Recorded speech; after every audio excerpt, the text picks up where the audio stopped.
Go ahead. Look, if it was 147, 100% I'll go with Crawford. 100%. But he's moving up in like so many weight classes, right? Right. And that's the question that I'm like, yo, I know fast guys like me, when I get hit in the body, it's hard for me to move. That's why I put my head in front, because I want you to hit me in the head, not in my body. You know what I mean? Because that way, Oh, I'm sorry. Go ahead. you know, that way, you know, it immobilizes me. I can't do too much. That's why I'm gonna have to do the jab and get the distance and all of that stuff. But it's a different story when you have the weight behind it.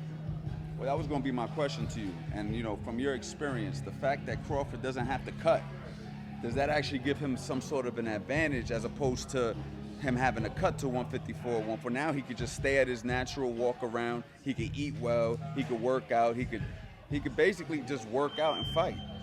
Does that help him? And Canelo still has to cut a little bit because he's fought as high as 175. 100%. 100%. There's a good thing to every decision that you make. Some people say, oh, he's weight bullying this and this and that. Yeah, you still got to cut. You're going to be so drained as compared to like a guy who comes in there very fresh, right?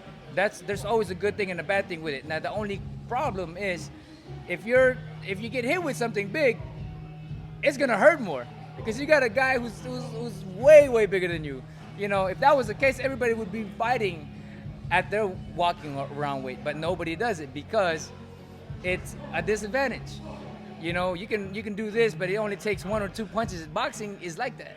Right. One or two punches can change the whole outcome of the fight. Right. You know, and that's why people take advantage of cutting the weight. You know, everybody does it. Right. But yes, in this level of competition, the way his style is, he has to learn how to move faster.